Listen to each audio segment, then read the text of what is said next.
I thought I had everything figured out. I really did. When Natalie and I first met, it felt like a whirlwind, like we were both caught in something we couldn't escape. I was 28, she was 26, and our connection was instant. It wasn't just the way she looked, though, trust me, she was stunning, but the way she made me feel like I was the only person in the room. It's funny how easily someone can make you forget about everything else. It was the best part about being with her at first, how effortless it felt. I guess I ignored the cracks in the foundation. I didn't want to see them. But, eventually, the cracks began to grow. I remember the first time she made me feel off. We had been out with friends, and everything was fine, too fine, maybe. She was laughing, joking, the center of attention, and I was there, just watching her. At some point, she stepped away to talk to someone else, and I couldn't help but notice the way she was looking at him. He was leaning in too close, touching her arm a little too casually. My gut twisted, but I brushed it off. She was just being friendly, right? That's what I told myself. But it didn't sit right. It didn't sit right at all. When we got home that night, I tried to push the feeling away. I tried to act like nothing had happened. But as we sat on the couch, she turned to me with this odd look on her face, like she knew something I didn't. "You okay?" she asked, her voice a little too sweet. I wasn't sure how to respond. I wanted to say, "No, I'm not okay. I just saw you flirting with some guy, and it made me feel bad. Like I was being stupid for trusting you." But I didn't say that. I just shook my head and gave her a half smile. "I'm fine," I lied. But even as I said it, I knew I wasn't. I couldn't stop thinking about it. And that was when I started noticing the little things. The way she would leave her phone face down on the table when we were together. The way she started spending more time with friends and less with me. When we were alone, there was this distance between us that I couldn't explain. It wasn't something she said, but something in the way she acted. It was like I was a stranger, not her boyfriend, and I hated it. The real turning point came a few months later. We had been fighting a lot, but it was always over stupid things. She'd snap at me over nothing, and I'd do the same. But I knew deep down that it wasn't just that. We had stopped talking about the things that mattered. There were no more deep conversations, no more making plans together, no more laughter. It was like we were both just going through the motions, pretending everything was fine. I couldn't pinpoint when it started, but somewhere along the way, we lost whatever we had. One night, after a particularly heated argument about something dumb, I can't even remember what it was, I snapped. It wasn't the yelling or the words. It was the way she looked at me afterward. She was cold, distant. It was like there was nothing left between us. I had to ask her what was going on, if she even cared about us anymore. I thought maybe she'd open up, maybe tell me what I had done wrong. But she didn't. "I just don't feel it anymore," she said, almost casually, like it wasn't a big deal. Like it wasn't shattering me into a million pieces. "It's not you, it's me." I don't know what I expected, but it sure as hell wasn't that. I stood there in stunned silence, trying to process the words she had just said. How could she say that so easily? How could she just throw away everything we had, everything we'd worked for? I wanted to scream at her, tell her she was wrong, that I still loved her, that I still wanted this. But I didn't. Instead, I just stood there, paralyzed by the hurt. I wasn't sure what I was supposed to do. I should have fought for her, I think. But I couldn't bring myself to say anything. She had already made up her mind. I was desperate for answers, for something to explain it all, but there were none. She didn't seem to care enough to give me any closure, and I hated that. I hated her for not fighting for us, but I hated myself even more for not seeing it coming. How could I have been so blind? How could I have ignored all the little signs, all the red flags? I wanted to shake myself out of it. But the truth was, deep down, I knew it was over. It had been over for a long time. I just hadn't been ready to admit it. That night, I sat in the dark, staring at the empty space next to me. I couldn't help but wonder what had happened to us. We used to be so connected, so in tune with each other. But now, it felt like I didn't even know who she was anymore. The next few days were a blur. I kept going through the motions, pretending like everything was fine. I still went to work, hung out with friends, but none of it mattered. Natalie wasn't there anymore, and it felt like a part of me had disappeared with her. I wanted to believe it was just a rough patch, that we'd get through it, like we always did.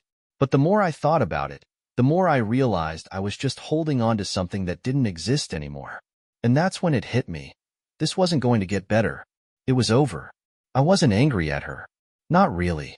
I was angry at myself. How could I have let it get this bad? How could I have ignored everything for so long?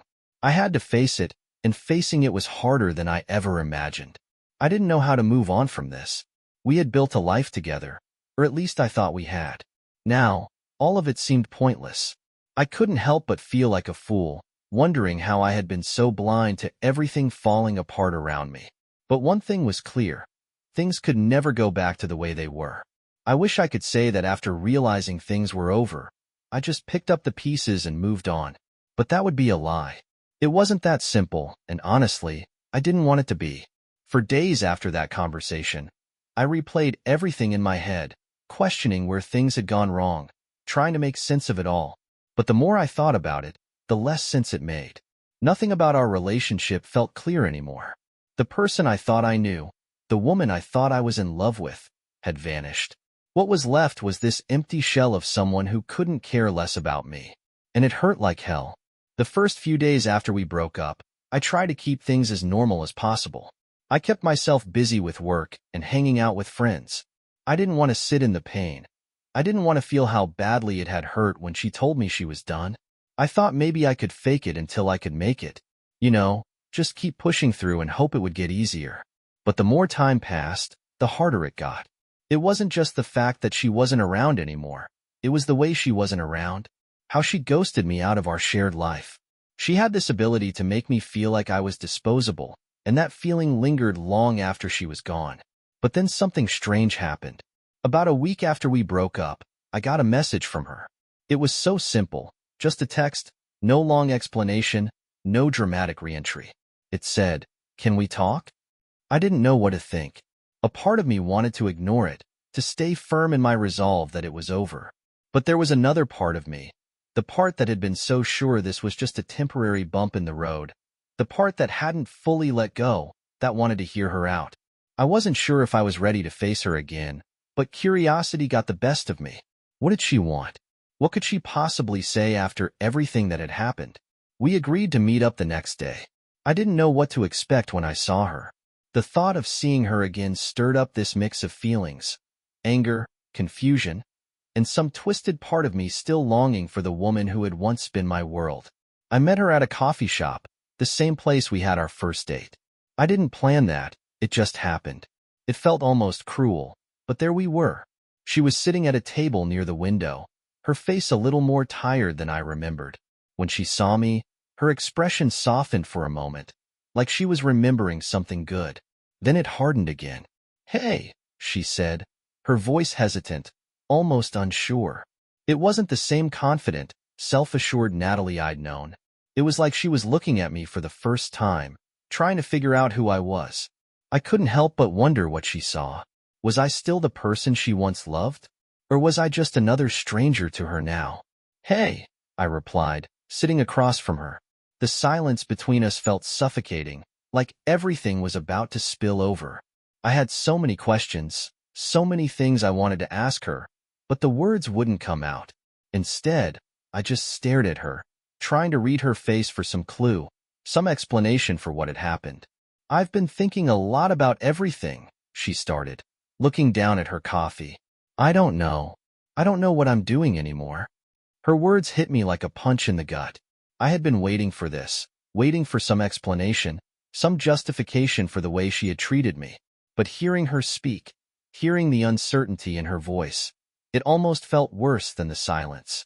It was like she didn't even know what she wanted, what she needed. And that scared me.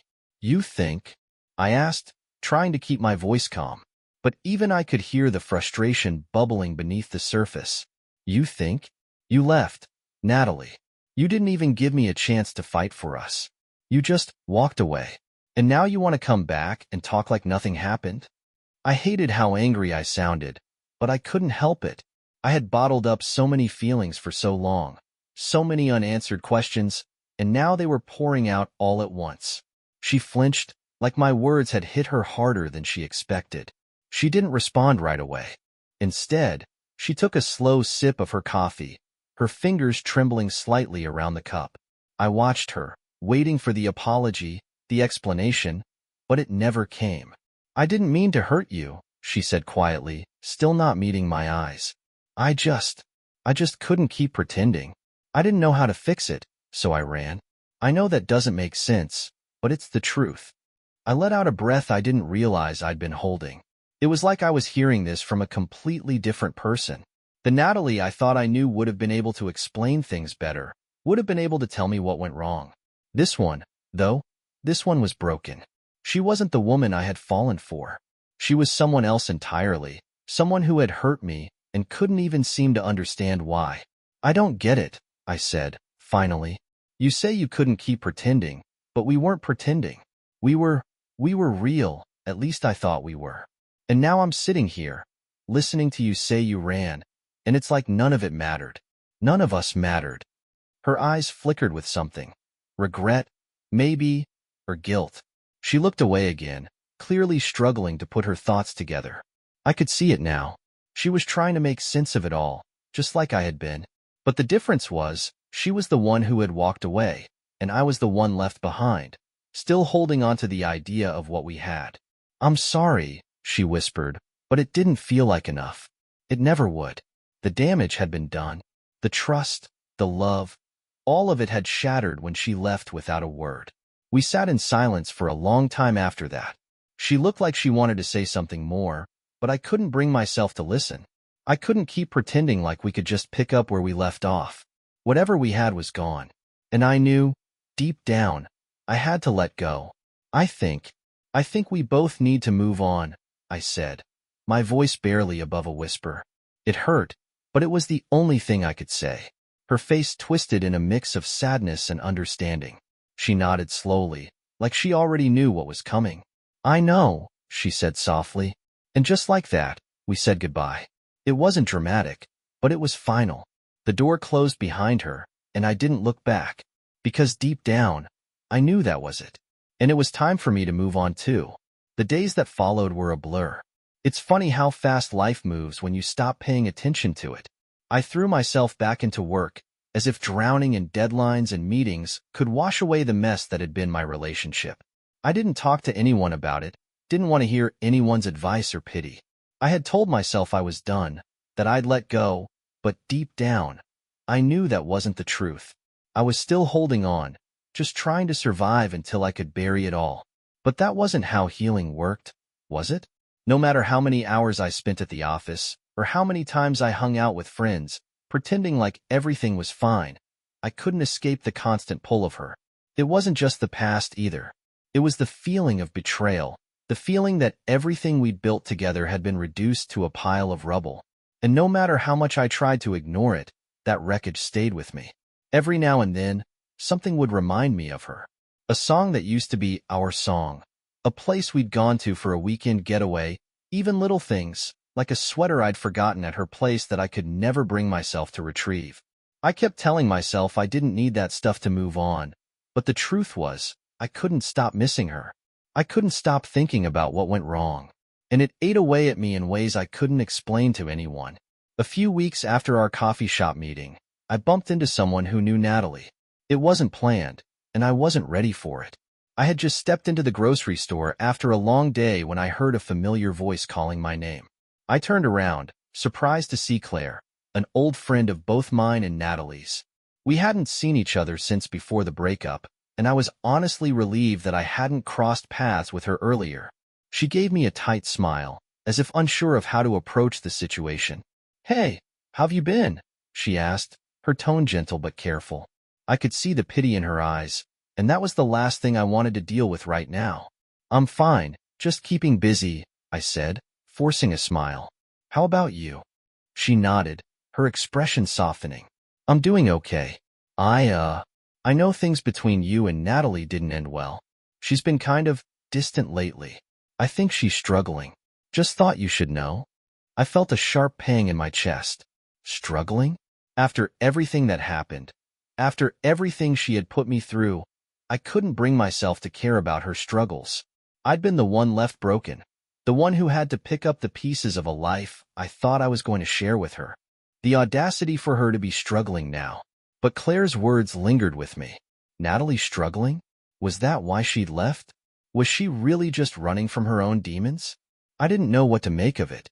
A part of me was angry at the idea of it. Angry that she could still somehow pull at my heartstrings when she had hurt me so much. But there was another part of me, one that was smaller, quieter, that wondered if I'd been too hard on her. Maybe it wasn't just about us. Maybe she had been dealing with more than I had ever known. I couldn't even decide what I thought of that. In the end, it didn't matter. She'd made her choice and I'd made mine. A couple of days after that encounter with Claire, I started seeing things about Natalie on social media. It wasn't like I was looking for it. I wasn't stalking her profile or anything, but her name kept popping up. I saw a post from a mutual friend wishing her a happy birthday. She was smiling in the picture, surrounded by people. The kind of carefree, happy version of herself that I hadn't seen in months. That image of her in the crowd, laughing with friends, stung in a way I hadn't expected. It didn't take long before my curiosity got the best of me. I found myself scrolling through her profile, looking at photos I hadn't seen in a while, photos of us. There we were, in happier times, smiling at a concert, at a party, or on one of our weekend trips. Those pictures felt like another lifetime. I couldn't believe how much everything had changed, how quickly everything had crumbled. I don't know what I was hoping to find. Maybe some sign that she missed me too, some indication that the person I had known was still in there somewhere. But what I found instead only made things worse. In the span of a few weeks, she'd posted about going on a few dates, meeting new people. She seemed to be doing fine. Maybe better than fine. Maybe better than me. The jealousy, the hurt, all of it bubbled to the surface, and I hated myself for it. I had no right to feel that way. She had left me. She had walked away from what we had. But somehow, seeing her out there, living her life without me, made everything feel like I was the one who had been left behind, the one who didn't belong. I was angry, yes, but I was also confused. How had I ended up here? How had we gone from being in love to being strangers? From sharing everything to sharing nothing? There were so many unanswered questions, so many things I still didn't understand, but the worst part was knowing I wasn't going to get any answers from her. She wasn't the same person anymore, and neither was I. As much as I hated it, I knew the truth. I had to let go. She had already moved on, and I was still stuck in this cycle of wanting answers, of wanting to fix something that had already broken beyond repair. I had to stop checking her social media, had to stop torturing myself with her happiness. She had chosen her path, and I had to choose mine. But letting go, really letting go, wasn't as simple as just deciding to do it. It wasn't a light switch I could flick off. It was a slow process, one that would take time, patience, and a lot of hurt. I wasn't sure how long it would take for the ache in my chest to fade, for the memory of her to stop haunting me. But I knew I had to try. For my own peace, for my own future. And so, I started. It wasn't easy, but every time I thought about her, I reminded myself that I was stronger than this. I reminded myself that I deserved more than someone who would just walk away without a second thought. It wasn't going to be immediate, but eventually, I would be okay. Eventually, I would heal. And maybe, just maybe, I'd even learn to forgive her. Not for her sake, but for mine. So that I could stop carrying the weight of everything she had left me with. It wasn't as easy as I'd hoped. The truth is, healing never is. I thought if I stayed busy, if I focused on work and surrounded myself with friends, I'd eventually forget about Natalie and all the mess we'd gone through. But that didn't work. It never does. The silence in my apartment at night was deafening. The absence of her presence, of her voice, of those late-night conversations we used to have, hung heavy in the air. I still found myself looking for signs of her everywhere. The phone notifications, the random thoughts that would creep in at the most inconvenient times. Even the smallest things, like catching a familiar scent in the street or hearing a song that once played during our road trips, made my heart ache like it had only just happened. I would lie in bed, staring at the ceiling, and ask myself if I had made a mistake. Had I been too quick to call it quits? Had I been too hurt to see past her faults? Was there a chance we could have fixed this if I had just tried harder? But the reality The hard truth that I had to keep reminding myself was that we were no longer the same people we had been. She wasn't the woman I fell in love with, and I wasn't the man I used to be either. We had both changed, and the love we shared wasn't enough to hold us together. Maybe it had never been enough. Maybe it was always more about the idea of us than the actual reality of who we were. A few weeks after I'd unfollowed her on social media and made a conscious effort to stop looking her up, I ran into her. It wasn't planned. Of course it wasn't. That would have been too easy. I was at the park one Saturday morning, taking a break from the gym, trying to get some fresh air.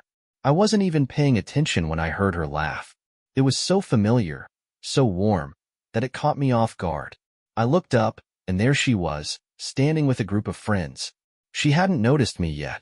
It had been a few months since we'd last spoken, but the sight of her hit me in a way I wasn't prepared for. She looked good, better than I remembered. Actually, her hair was a little longer, her smile a little brighter. There was a lightness to her that I hadn't seen in a while, something carefree that made her look free. For a moment, I thought about walking away, about turning around and going back the way I came, pretending I hadn't seen her. But that wasn't how life worked. She saw me before I could make my escape. "Hey," she said, a little hesitantly. I could see her eyes flicker with something, maybe regret, maybe guilt, but she smiled anyway. That smile, the one I used to love so much. "Hey," I replied, trying to sound casual, but I could feel the tension in my chest. The same tension I had tried to ignore for months. "It's been a while," she said, her voice soft, as if she was still trying to figure out how to talk to me. "Yeah, it has," I said, forcing a smile. I didn't know what else to say. What was I supposed to say? "I've been keeping busy." She nodded, her eyes darting around the group of friends she was with. I could tell she was trying to figure out how to navigate this interaction without making things uncomfortable. It wasn't easy for either of us. "Yeah," she said after a beat. I've been busy too." There was a pause, and for a moment, neither of us said anything. We were standing there, just two people who once meant everything to each other, now awkward strangers trying to act like nothing ever happened. "I'm sorry about everything," she said quietly. I wasn't sure if it was the sincerity in her voice or just the way she said it, but I felt the weight of those words. "I know I hurt you, and I didn't want things to end the way they did." I wasn't sure what to say. The truth was, I didn't know if I could forgive her. I didn't know if I even wanted to. But at that moment, I realized something. As much as I wanted to hold on to my anger, as much as I wanted to make her feel guilty for what she had done to me, the reality was that it wasn't helping either of us. We had both been hurt. We had both made mistakes. And carrying that resentment, carrying all the weight of the past, wasn't going to fix anything. I took a deep breath, trying to steady myself. "It's okay," I said, though I wasn't sure if I meant it. I just needed time. Time to figure things out, you know?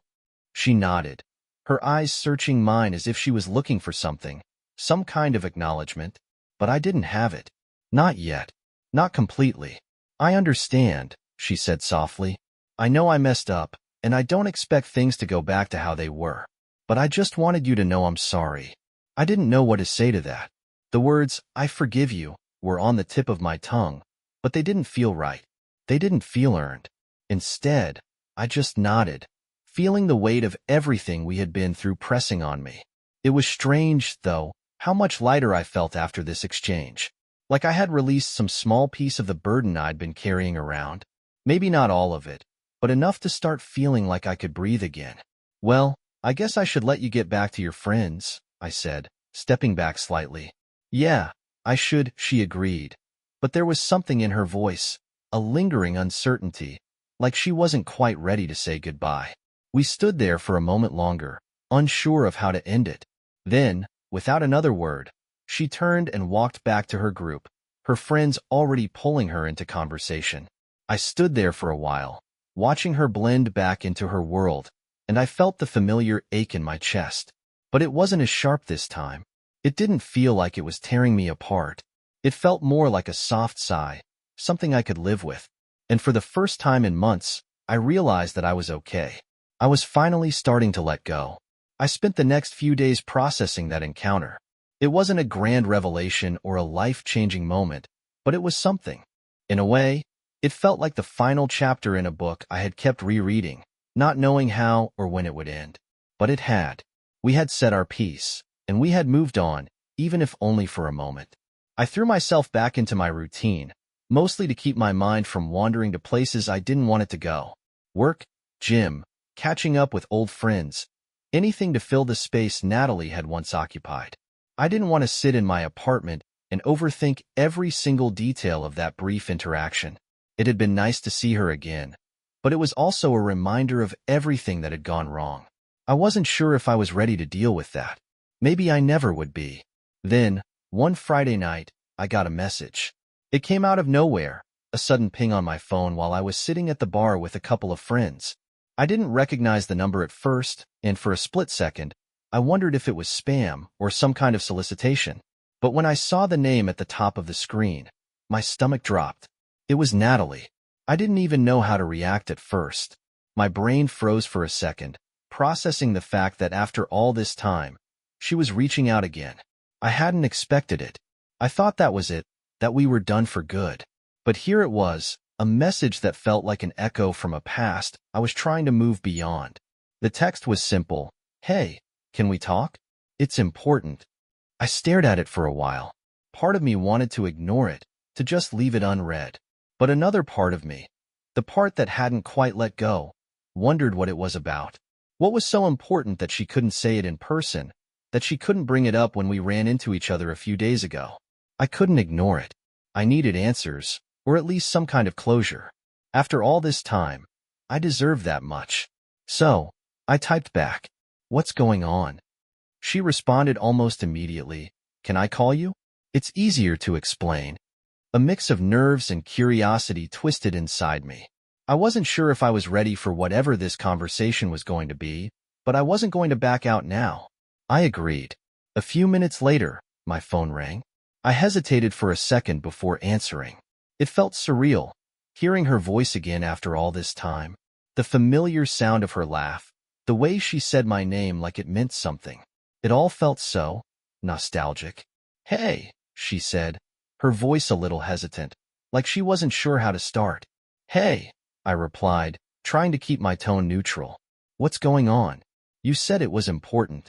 There was a pause on the other end, and I could hear her taking a deep breath before speaking. I don't even know how to begin," she started, her voice quiet. "I've been thinking a lot about everything. About us. And I know we both have a lot of unfinished business, but there's something I've been wanting to tell you. Something I should have told you a long time ago." I braced myself. It wasn't like I hadn't been expecting some kind of revelation, but hearing her say it out loud made it real in a way I hadn't anticipated. "What's that?" I asked, keeping my voice steady. "I lied to you," she said, and there was a weight to the words, a kind of finality that caught me off guard. "There's something I've been keeping from you for months, and I think you deserve to know the truth." My heart rate picked up, and I could feel my palms starting to sweat. I had no idea where this was going, but I knew it couldn't be good. "What are you talking about?" I asked, a little sharper than I intended. I didn't want to get angry, but my mind was racing. Was she going to tell me she had been seeing someone else all along? Had I been the fool?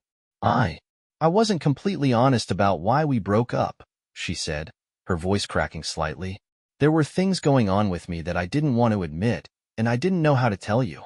But I know now that I should have. I felt a surge of frustration building inside me. "What things, Natalie?" I asked, trying to keep my voice calm, but it was getting harder. "Why didn't you just tell me when we were together? Why wait until now?" "I was scared," she said, her voice barely above a whisper. "I didn't know how to face the truth, not even to myself. I wasn't in a good place mentally. I was struggling with things that I didn't know how to talk about, but I still should have tried. I should have been honest with you." The silence that followed was thick. I didn't know what to say. This wasn't what I had expected. I thought she was going to say something about how she missed me or how she regretted the way things ended. But instead, she was confessing something deeper, something raw, something that wasn't about us or our relationship but about her. "I didn't want you to carry my burdens," she continued, her voice trembling. I didn't want to drag you into my mess. I thought I was protecting you by pushing you away, by keeping things from you. But in the end, I hurt you more than if I had just been honest from the start. Her words hit me harder than I had expected. It wasn't just the lie. It was the realization that maybe, just maybe, she had never truly been able to open up to me the way I thought she had. That she had been carrying her own demons all along and I had never seen it. I didn't know how to respond to that. Part of me wanted to be angry, to yell at her for not trusting me, for making me feel like I was just another piece of the puzzle she couldn't fit together. But another part of me understood. It wasn't an excuse, but it was a reason. And for the first time in a long time, I didn't feel like the victim anymore. Nat, I don't know what to say, I said, my voice softening. I didn't know any of this. I don't know how to process it. I get it, she said quickly. I don't expect you to understand right away. I just needed to tell you. I couldn't leave things the way they were.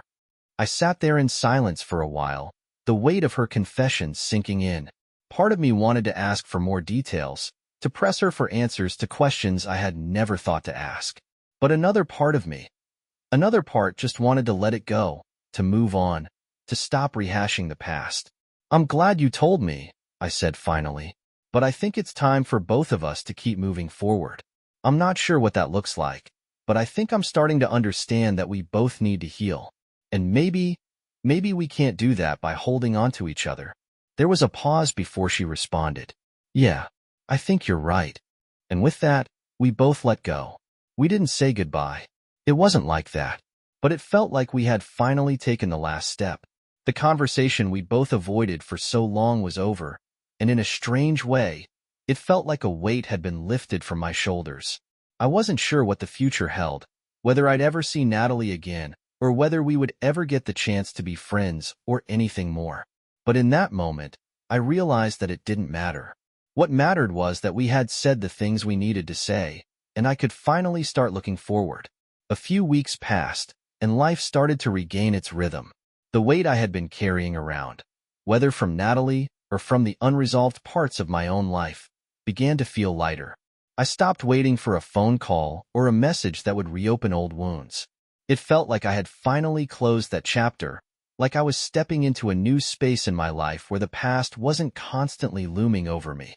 But then one evening, just as I was getting used to the calm, I got a message that shook everything up. It was from Natalie. The text was simple, but it hit me like a punch to the gut. I'm pregnant. My heart skipped a beat. For a moment, I thought I had misread it. I rubbed my eyes, stared at the phone again, but the words were still there, staring back at me. I didn't know how to react. The first thing that came to mind was disbelief. But then, as I processed it, the reality hit me. This wasn't something you could ignore or pretend was a joke. I stared at the message for a long time, feeling like I was suffocating. I didn't know how to respond. Was she telling me this because she wanted something from me? Was it a test, or was it something real? I took a deep breath, grabbed my jacket, and headed out of my apartment. I needed space. I needed to think. I went to a bar, sat at the counter with a whiskey, and stared at the amber liquid as it swirled around the glass. My mind raced. What did this even mean? We hadn't spoken in so long. She hadn't said a word about anything like this when we last talked. So why now? My phone buzzed again, pulling me out of my thoughts. Can we meet? I need to talk to you in person. Please. I knew what I had to do. I couldn't let this hang over me. I couldn't pretend like it wasn't real. Whatever was going on, whatever this was, I needed answers. And for some reason, I knew she wasn't going to give me any clarity over text. So I replied. Where? She gave me a time and a place. A quiet park bench by the river. It felt like a strange choice, almost like she was trying to make this feel private, intimate, like we were the only two people in the world. I didn't know whether that made me feel better or worse. I showed up early, the cool night air brushing against my skin. I sat on the bench and waited, staring out at the water, watching the ripples catch the light from the street lamps. The scene was calm, almost peaceful, but inside, I was anything but. A few minutes later, I saw her walking toward me. She looked different, older somehow. The last time I saw her, she had been full of life, almost playful, but now she looked tired, weary, like she had been carrying something heavy for a long time. When she reached me, she stopped and looked at me for a long moment before sitting down beside me. "Hey," she said, her voice soft. "Hey," I replied, trying to keep my voice steady. We sat in silence for a while, neither of us sure where to begin. Finally, she spoke. "I don't know how to explain this," she started, her voice trembling a little, "but I need you to know that this wasn't planned. I didn't know what to do. I didn't know if I should tell you, if I should keep it to myself." I felt a knot form in my stomach, my thoughts racing. "What do you mean? How long have you known?" "A few weeks," she said, her gaze dropping to the ground. "I was scared. I didn't want to bring this into your life. I didn't want to drag you back into something we both walked away from." "Why tell me now?" I asked, the frustration creeping into my voice. "Why not before? Why leave it this long?" "I thought I could handle it on my own," she replied, her eyes finally meeting mine. "But I can't. And I can't keep pretending like it's not happening. I needed you to know. I don't know what this means for us or for you, but I couldn't hide it anymore." I leaned forward, running my hand through my hair, trying to collect my thoughts. This was everything I hadn't been prepared for. I hadn't been expecting a happy ending with us. I hadn't even been expecting anything, let alone this. "I'm not asking for anything," she added, almost as if reading my mind. "I'm not asking you to be a part of it if you don't want to. But I can't do this alone. And I just needed to be honest with you." I could feel my heart pounding in my chest. This wasn't just about us anymore. This was something much bigger, something that would change everything. I couldn't just walk away from this, not without considering everything that had happened, everything we had been through. I hadn't signed up for this, but I also knew that running away from it wouldn't make it go away.